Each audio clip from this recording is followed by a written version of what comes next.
Jadi kali ini saya akan coba untuk mengulas tentang kolam hijau saya. Ini kalau kita lihat kolam hijau ini airnya sedikit ya, airnya berkurang banyak dikarenakan kolamnya bocor ya. Jadi setelah semalaman saya tengok ya, ternyata kok airnya berkurang gitu ya, sampai terlihat seperti ini. Ternyata bocor ya, dan ini bocor karena kalau kita lihat nih di kolam ini ada pipa atau paralon yang ke atas ya. Ini adalah untuk penjaga ya, kalau misalkan air hujan maka si airnya itu akan masuk ke dalam paralon itu ya. Jadi ketinggian air itu akan sebanyak setinggi paralon itu ya. Nah, paralon ini kan kalau misalkan hujan maka si air akan masuk ke situ kalau lebih tinggi dari paralon. Nah, tapi kemudian mungkin karena semalam ikan ini bertengkar ya, sering berantem gitu ya. Nah, si paralonnya itu lepas ya. Si pipa paralon itu lepas sehingga akhirnya air pada keluar lewat pipa paralon, lubang pipa paralon itu ya. Sehingga akhirnya air pada keluar lewat lubang pipa paralon itu. Dan itu semalaman ya. Dan kini terlihat kolamnya menjadi airnya lebih sedikit ya. Untung pagi-pagi saya lihat gitu ya, ternyata airnya sudah berkurang. Kalau misalkan tidak saya cek, mungkin airnya akan habis dan ikannya mungkin akan mati ya. Jadi sekarang masih tertolong ya.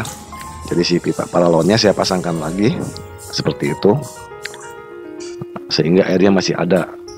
Kemudian saya tambahkan airnya pakai selang ya. Ini kejadian ini sering sekali terjadi ya.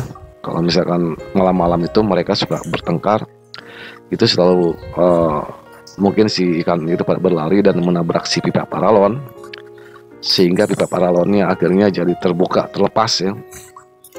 Dan kalau pipa paralonnya terlepas, maka air itu akan keluar ya dari lubang pipa paralon yang di bawah ya. Nah, ini saya coba untuk menghindari ini ya. Saya sebenarnya mau membongkar ya, membongkar kolam ini jadikan lebih besar lagi. Kemudian untuk pengeluaran airnya, tata cara pengurasan airnya mau saya rubah gitu ya. Cuman susah ini untuk membongkarnya. Bukan apa-apa, susah memindahkan ikannya nih. Ikannya mau dipindahkan kemana ya? Ikannya gede-gede seperti ini ya. Saya nggak punya tempat lagi untuk menyimpan ikan-ikan ini. Karena kalau ditaruh di ember itu udah nggak muat ya. Paling sih biasanya saya ngakalinnya ditaruh di tempat renang anak-anak tuh ya, yang besar ya. Itu saya taruh di sana. Tapi kan kalau membongkar kolam itu ya, itu kan nggak butuh waktu sehari 2 hari ya, bisa sampai 4 hari ya. Apalagi kalau misalkan coba dikasih lagi, misalkan aku approve ya si kolamnya biar nggak bocor, itu kan mengeringkannya butuh 4 hari gitu. Nah, selama 4 hari ini ikan-ikan ini kalau saya taruh ini kasihan ya kalau saya taruh di tempat renang mainan anak-anak gitu ya. Mungkin mereka akan stres ya 4 hari. Jadi saya bingung ini untuk mengatasi ini gitu ya. Harus buat kolam baru lagi gitu. Cuman ya untuk buat kolam baru ya halamannya sih masih ada sih. Tapi ya nanti kebanyakan kolam gitu kan. Nah, jadi sekarang solusinya ya saya kalau misalkan airnya berkurang, misalkan dalam sehari 2 hari airnya berkurang, ya udah saya tambah lagi pakai selang gitu ya, ditambahkan air lagi.